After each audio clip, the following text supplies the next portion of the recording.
ஆரம்பத்திலிருந்து அவ்வளவாக அனுதாபம் இல்லாமலே கரிகாலன் கதையை கேட்டுக்கொண்டு வந்த பார்த்திபனுக்கு இப்போது நெஞ்சு உருகிவிட்டது. தன்னுடைய கண்களில் துளிர்த்த கண்ணீரை துடைத்துக் கொண்டான். அரசே, ஒரு பெண்ணின் மீது ஏற்பட்ட காதலினால் இப்படிப்பட்ட துன்பம் உண்டாக கூடும் என்று நான் கனவிலும் கருதியதில்லை. இளவரசு பட்டாபிஷேகம் நடந்த அன்று இப்படி ஓர் அனுபவம் தங்களுக்கு நேர்ந்தது என்று எங்களுக்கெல்லாம் தெரியாது. ஆகையால் தாங்கள் மனசோர்வுடன் இருப்பதை பார்த்து ஆச்சரியப்பட்டோம். என்னவெல்லாமோ பரிகாச பேச்சுகள் பேசி தங்களை சந்தோஷப்படுத்த பார்த்தோம். அதெல்லாம் இப்போது எனக்கு நினைவு வருகிறது. ஆம் பார்த்திபா, நீங்கள் பரிகாச பேச்சு பேசினீர்கள். என்னை உற்சாகப்படுத்த பார்த்தீர்கள். என்னுடைய ஆட்சி காலத்தில் நான் செய்ய போகும் மகத்தான காரியங்களை பற்றி பேசினீர்கள். அந்த பேச்செல்லாம் எனக்கு இன்னும் ஞாபகம் இருக்கிறது. அவ்வளவும் எனக்கு எவ்வளவு துன்பமளித்தது என்பதும் நினைவிருக்கிறது. பிறகு ஒரு நாள் என்னை நந்தினி பழுவூர் அரண்மனைக்கு கூப்பிட்டு அனுப்பினாள். போகலாமா வேண்டாமா என்று என் மனதில் ஒரு போராட்டம் எழுந்தது.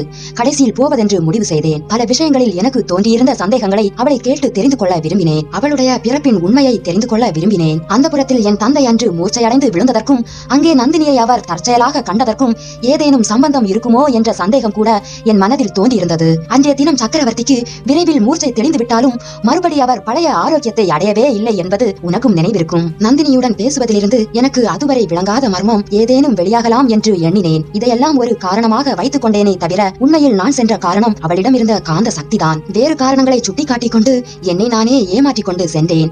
பழுவேட்டரையர் ஊரில் இல்லை. அவருடைய அரண்மனையில் என்னை தடுப்பாரும் இல்லை. எனக்கும் நந்தினிக்கும் ஏற்பட்டிருந்த பழைய சிநேகிதத்தை பற்றி அங்கே அறிந்தவர்களும் இல்லை.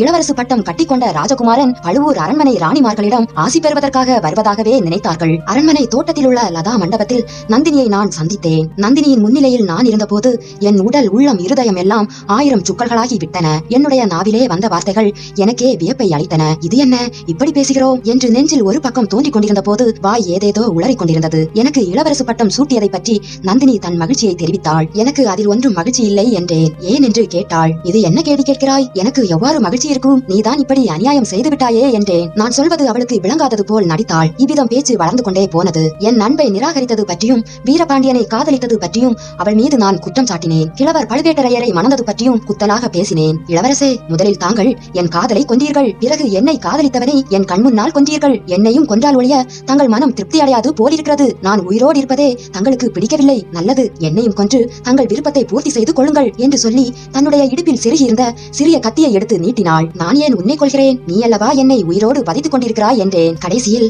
இப்போது நினைத்து பார்த்தாலும் வெட்கம் தருகிற வார்த்தைகளை என் வாய் சொல்லியது. இன்னும் கூட மோசம் ஒன்றும் நேர்ந்து விடவில்லை.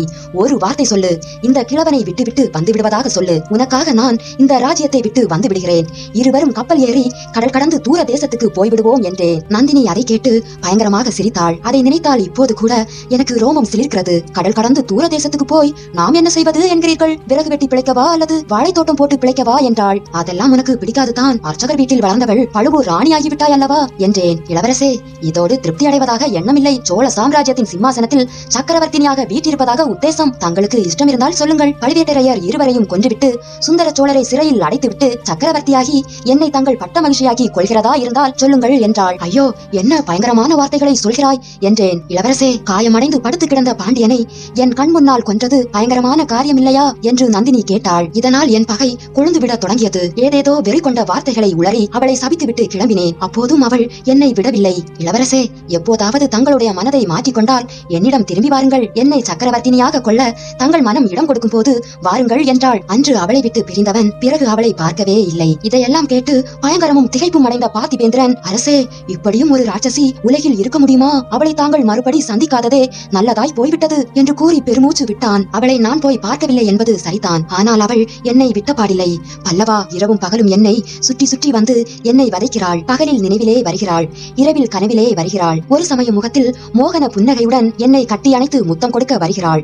இன்னொரு சமயம் கையில் கூரிய கத்தியுடன் என்னை குத்தி கொள்ள வருகிறாள். ஒரு சமயம் கண்களில் கண்ணீர் பெருக்கி விம்மிக் கொண்டு வருகிறாள். வேறொரு சமயம் தலைவிரி கோலமாய் கன்னங்களை கைவிரல்களினால் பிராண்டி கொண்டும் அலறி அழுது கொண்டும் வருகிறாள். ஒரு சமயம் பைத்தியம் பிடித்தவளைப் போல் பயங்கரமாய் சிரித்துக் கொண்டு வருகிறாள். இன்னொரு சமயம் அமைதியான முகத்துடன் ஆறுதல் சொல்ல வருகிறாள். இன்று மாலை தாத்தா கூறியது நினைவிருக்கிறதா? நான் ஏன் தஞ்சை போகக்கூடாது என்பதற்கு ஏதேதோ காரணம் கூறினார். உண்மையில் நான் தஞ்சை போகாமல் இருப்பதற்கும் என் தந்தையை காஞ்சிக்கு வரவழைக்க விரும்புவதற்கும் காரணம் நந்தினி தான். அரசே, கேவலம் ஒரு பெண்ணுக்கு பயந்து கொண்டா தஞ்சைக்கு போகாமல் இருக்கிறீர்கள்? அப்படி அவள் என்னத்தான் செய்து விடுவாள்? வஞ்சனையாக விஷம் வைத்து தங்களை கொன்று விடுவாள் என்று அஞ்சுகிறீர்களா? இல்லை பார்த்திபா, இல்லை. இன்னமும் என்னை நீ நன்றாக புரிந்து கொள்ளவில்லை. அவள் என்னை கொன்று விடுவாள் என்பதற்காக நான் நஞ்சவில்லை. அவளுடைய இஷ்டப்படி என்னை செய்ய வைத்து விடுவாளோ என்று தான் பயப்படுகிறேன். உன் தந்தையை சிறையில் போடு, உன் தங்கையை நாட்டை வீட்டை விட்டு துரத்து, இந்த கிழவனை கொன்று என்னை சிம்மாசனத்தில் ஏற்று என்று அந்த மாயமோகினி மறுமுறை சொன்னால் எனக்கு அப்படியெல்லாம் செய்ய தோன்றிவிடுமோ என்று பயப்படுகிறேன். நண்பா, ஒன்று நந்தினி சாக வேண்டும், அல்லது நான் சாக வேண்டும், அல்லது 2 பேரும் சாக வேண்டும். இல்லாவிடில்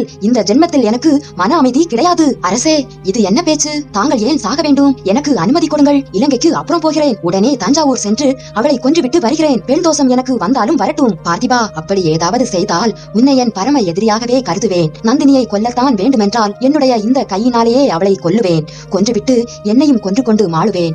வேறொருவர் அவளுடைய சுண்டு விரலின் நகத்துக்கு கேடு செய்வதையும் என்னால் பொறுக்க முடியாது. நண்பா, நீ நந்தினியை மறந்துவிடு. அவளை பற்றி நான் சொன்னதெல்லாவற்றையும் மறந்துவிடு. தாத்தா சொன்னபடி நீ நாளைக்கே புறப்பட்டு இலங்கைக்கு போ. என் சகோதரன் அருள்மொழியை எப்படியாவது வற்புறுத்தி இங்கே அழைத்து வா.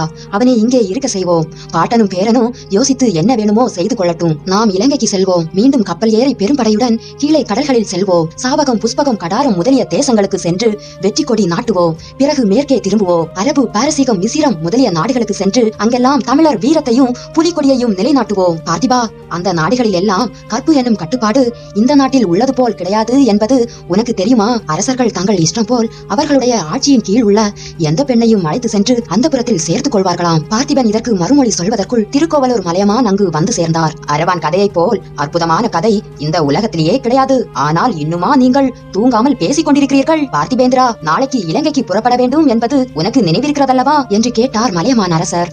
அதை பற்றித்தான் தூங்காமல் பேசிக் கொண்டிருக்கிறோம் என்றான் பார்த்திபேந்திரன். அந்த நேரம் அமைதி பெற்று விளங்கியது. கோடிக்கரையின் ஓரத்தில் கடல் அலை அடங்கி ஓய்ந்திருந்தது. கட்டு மரங்களும் படகுகளும் கரையை நெருங்கிக் கொண்டிருந்தன. கடலில் இரை தேட சென்ற பறவைகள் திரும்பி வந்து கொண்டிருந்தன. கரையில் சிறிது தூரம் வெண்மணல் பறந்திருந்தது. அதற்கு அப்பால் வெகு தூரம் காடு படர்ந்திருந்தது. காட்டு மரங்களின் கிளை ஆடவில்லை, இலைகள் அசையவில்லை. நாலா பக்கமும் அமைதி நிலவியது. செங்கதிர் தேவன் கடலும் வானும் கலக்கும் இடத்தை நோக்கி விரைந்து இறங்கிக் கொண்டிருந்தான். கரை ஓரத்தில் கடலில் ஒரு சிறிய படகு மிதந்தது. கடலின் மெல்லிய அலை அந்த படகை குழந்தையின் மணித்தொட்டில் ஆட்டுவது போல மெல்ல மெல்ல அசைத்தன. அந்த படகில் ஓர் இளம்பெண் இருந்தாள். அவள் பெயர் பூங்குழலி. பெயருக்கு தகுந்தாற் போல் இவள் கூந்தலில் ஒரு தாளம்பூவின் இதழ் அழகு பெற்று திகழ்ந்தது. நீண்ட கரிய கூந்தல் சுருண்டு சுருண்டு விழுந்து அவளுடைய கடைந்தெடுத்த தோள்களை அலங்கரித்தன. கடல் அலைகள் கரையில் ஒதுக்கும் சங்குகள், சிப்பிகள் முதலியவற்றை ஆரமாக்கி அவள் அணிந்து கொண்டிருந்தாள். பூங்குழலி படகில் ஒய்யாரமாக சாய்ந்து கொண்டு பாடினாள். அந்த இளமங்கையின் உள்ளத்தில் அப்படி என்ன சோகம் குடிக்கொண்டிருக்குமோ தெரியாது. அவளுடைய குரலில் அப்படி என்ன இன்ப வேதனை கலந்திருக்குமோ தெரியாது. அப்பாடலை சோக சொற்களோடு பாடினாள். அவள் பாடிய பாடல்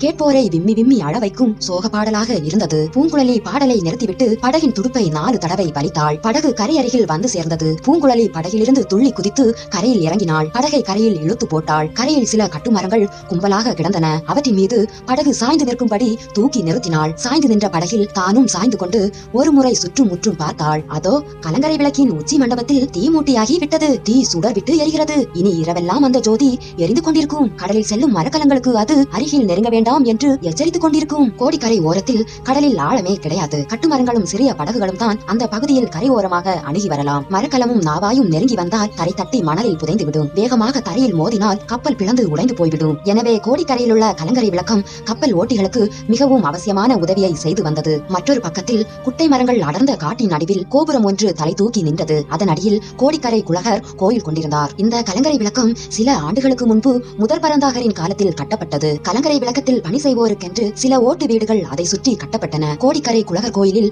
பூஜை செய்யும் பட்டரும் அங்கே வந்து குடியேறினார். பூங்குழலி கடற்கரை ஓரத்தில் படகின் மீது சாய்ந்த வண்ணம் நாற்புறமும் பார்த்தாள். கலங்கரை விளக்கத்தை பார்த்து அந்த பக்கம் போகலாமா என்று யோசித்தாள். பிறகு குலகர் கோயிலின் கோபுர கலசத்தை நோக்கினாள். அச்சமயம் கோயிலின் வட்டமணி அடிக்கும் ஓசை கேட்கவே பூங்குழலி ஒரு தீர்மானத்துக்கு வந்தாள். அதற்குள் வீட்டுக்கு போய் என்ன செய்வது? கோவிலுக்கு போகலாம். பட்டரை தேவாரம் பாடச் சொல்லி கேட்கலாம். பிறகு பிரசாதமும் வாங்கி கொண்டு வரலாம். இப்படி முடிவு செய்து கொண்டு பூங்குழலி கோயில் இருந்த திசையை நோக்கி நடந்தாள். ஆடிக்கொண்டும் பாடிக்கொண்டும் துள்ளி குதித்துக் கொண்டும் நடந்தாள். வழியில் மான் கூட்டம் ஒன்றை கண்டாள். மான்கள் மணல் வெளியை தாண்டி காட்டை நோக்கி சென்று கொண்டிருந்தன. 7-8 பெரிய மான்களோடு ஒரு சிறிய மான்குட்டியும் பாய்ந்து ஓடிக்கொண்டிருந்தது. மான் கூட்டத்தை பார்த்ததும் பூங்குழலிக்கு உற்சாகம் உண்டாகியது. அவற்றை பிடிக்கப் போவது போல் தொடர்ந்து குதித்து ஓடினாள். மான் கூட்டம் பூங்குழலியை முந்திக் கொண்டு விரைவாக ஓடியது. முன்னால் சென்ற மான்கள் ஓரிடத்தில் 4 கால்களையும் தூக்கி வானத்தில் பறப்பது போல் நீண்ட தூரம் தாவி குதித்தன. அங்கே புதை சேற்றுக்குழி இருக்கிறதென்று பூங்குழலி ஊகித்துக் கொண்டாள். பெரிய மான்கள் எல்லாம் அக்குழியை ஒரே தாண்டலில் தாண்டி அப்பால் கால்கள் பத்திரமாய் இறங்கிவிட்டன. ஆனால் மான்குட்டியினால் முழுவதும் தாண்ட முடியவில்லை. அக்கறை ஓரமாக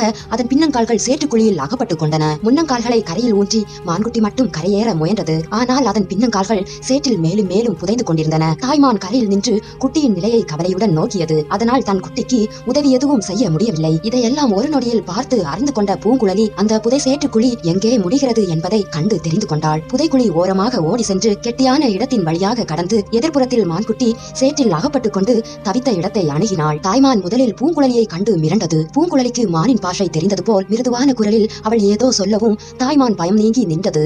பூங்குழலி புதை சேற்றுக்குழியின் கரையோரத்தில் முன்னங்கால்களை மடித்து உட்கார்ந்து கைகளை நீட்டி மான்குட்டியை பற்றி பலமாக இழுத்து கரையேற்றினாள். சில வினாடி நேரம் அந்த மான்குட்டியின் உடம்பு விடவிடவென்று நடுங்கிக் கொண்டிருந்தது. தாய்மான் அதன் அருகில் நின்று முகர்ந்து பார்த்து தைரியம் கூறியது போல் செய்ததும் அடுத்த வினாடி தாயும் குட்டியும் மீண்டும் பாய்ந்தோடின. கொஞ்சமும் நன்றியில்லாத மிருக ஜன்மங்கள் என்று பூங்குழலி தனக்குத்தானே சொல்லிக் கொண்டாள். ஆனால் மனிதர்களை விட இந்த மான்கள் மட்டாய் போய்விடவில்லை என்று அவளே தேறுதலும் சொல்லிக் கொண்டாள். பிறகு மறுபடியும் குழகர் ஆலயத்தை நோக்கி நடந்தாள். மணல்வெளியை தாண்டியதும் மரஞ்செடிகள் அடர்ந்த காட்டு வழியில் போக வேண்டியிருந்தது. மேட்டில் ஏறியும் பள்ளத்தில் இறங்கியும் போக வேண்டியிருந்தது. அந்த காட்டை இயற்கை விசித்திரங்களில் ஒன்று என்றே சொல்ல வேண்டும். அங்கே கற்பாறைகளினால் அமைந்த மலைகளோ குன்றுகளோ இல்லை. ஒரே மணல்வெளிதான். ஆங்காங்கு மணல் மேடிட்டு மணல் மேட்டின் மீது செடிகளும் மரங்களும் முளைத்ததினால் கெட்டிப்பட்டு குன்றுகளாகவே மாறி போயிருந்தன. குன்றுகளுக்கு பக்கத்தில் பள்ளங்களும் இருந்தன. அத்தகைய காட்டில் வழி கண்டுபிடித்து போவது எளிய காரியமன்று. வெகு தூரம் நடந்து விட்டது போல தோன்றும். ஆனால் திரும்ப திரும்ப புறப்பட்ட இடத்துக்கே வந்து கொண்டிருப்போம். பூங்குழலி காட்டு வழியில் புகுந்து அதிவிரைவாக நடந்து ஆலயத்தின் அருகே வந்து சேர்ந்தாள். கோவிலுக்கு வெளியிலும் உள்ளேயும் கொன்னை பன்னீர் முதலிய மரங்கள்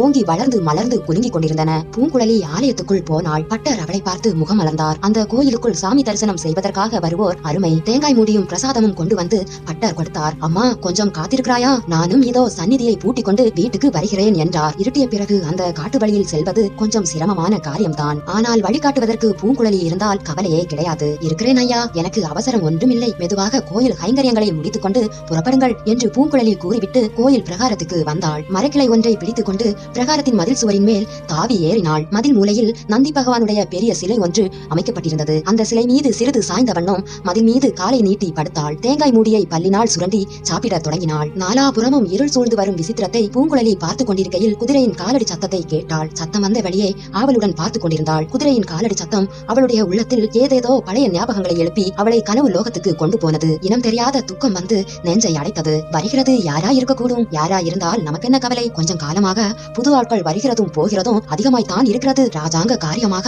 வருகிறார்களாம் போகிறார்களாம். நேற்றைக்கு கூட 2 பேர் வந்திருந்தார்கள். அவர்களை பார்ப்பதற்கே அருவருப்பா இருந்தது. அண்ணனை படகு வலிக்க சொல்லி ஈழத்துக்கு சென்றார்கள். பணமும் நிறைய கொடுத்தார்கள். அவர்களுடைய பணத்திலே இடி விழட்டும். யாருக்கு பணம் வேண்டும்? பணத்தை வைத்துக் கொண்டு இந்த நடுக்காட்டில் என்ன செய்வது? ஆனால் அண்ணனுக்கும் அண்ணிக்கும் பணம் என்றால் ஒரே ஆசை. எதற்கோ தெரியவில்லை. சேர்த்து சேர்த்து புதைத்து வைக்கிறார்கள். குதிரை காலடி சத்தம் இதோ அருகில் நெருங்கி வருகிறது. ஒரு குதிரை அல்ல, 2 குதிரைகள் வருவது போல தோன்றுகிறது. இதோ அவை தென்படுகின்றன. பள்ளத்திலிருந்து மெல்ல மெல்ல மேட்டில் ஏறி வருகின்றன. நெடுந்தூரம் பிரயாணம் செய்து களைத்து போன குதிரைகள். ஒவ்வொரு குதிரை மீதும் ஒரு ஆள் வருகிறான். முதலில் வருகிற குதிரை மேல் வருகிறவன் வாலிப பிராயத்தவன். பார்க்க லட்சணமாக இருக்கிறான். வாட்ட சாட்டமாகவும் இருக்கிறான். முகத்தில் கம்பீரம் இருக்கிறது. ஆனால் பூங்குழலியின் இதயத்தில் குடிக்கொண்டிருக்கும் அந்த இன்னொரு முகத்தின் அழகும் கம்பீரமும் எங்கே? இவனுடைய முகம் எங்கே? பார்க்க போனால் இவனுடைய முகம் மரப்பொந்தில் இருக்கும் ஆந்தை முகம் மாதிரி அல்லவா இருக்கிறது? குதிரை மேல் வந்த இருவரில் முதலில் வந்தவன் வல்லவரையன் வந்தியத்தேவன். பின்னால் வந்தவன் வைத்தியருடைய மகன். இருவரும் பழையாறிலிருந்து இங்கே வந்து சேர்வதற்குள் இழைத்து களைத்து சோர்வுற்று போயிருந்தார்கள். ஆயினும் வந்தியத்தேவனுடைய முகம் கோயில் மதில் மேல் காலை நீட்டி சாய்ந்து கொண்டிருந்த பூங்குழலியை கண்டதும் சிறிது மலர்ந்தது. அவள் தன்னுடைய முகத்தை உற்று பார்த்துக் கொண்டிருக்கிறாள் என்று தெரிந்ததும் அவனுக்கு இயற்கையான உற்சாகமே பிறந்துவிட்டது. அவனும் குதிரையை நிறுத்திவிட்டு அவளுடைய முகத்தை ஆர்வத்துடன் உற்று நோக்கலானான். தன் முகத்தை மரப்பொந்திலுள்ள ஆந்தையின் முகத்தோடு அவள் ஒப்பிடுகிறாள் என்று மட்டும் அவன் அறிந்திருந்தால் அவ்வளவு உற்சாகப்பட்டிருக்க முடியாது. குதிரை மேல் வந்தவன் தன்னை உற்று பார்த்துக் கொண்டிருக்கிறான் என்பதை பூங்குழலி அறிந்தாள். கையில் தான் தேங்காய் மூடி வைத்துக் கொண்டு பல்லினால் சுரண்டி தின்று கொண்டிருப்பதையும் நினைத்தாள். உடனே எங்கிருந்தோ ஒரு நாண உணர்ச்சி வந்து அவளை பற்றி கொண்டது. பிரகார மதில் சுவரிலிருந்து வெளியே வெண்மணலில் குதித்தாள். மதில் சுவர் ஓரமாக ஓடத் தொடங்கினாள். அதை பார்த்தவுடனே வந்தியத்தேவனுக்கும் குதிரை மேலிருந்து குதிக்க தோன்றியது. குதித்து பூங்குழலியை பின்தொடர்ந்து பிடிப்பதற்கு ஓட வேண்டும் என்று தோன்றியது. அவ்வாறே அவளை துரத்தி கொண்டு ஓடினான்.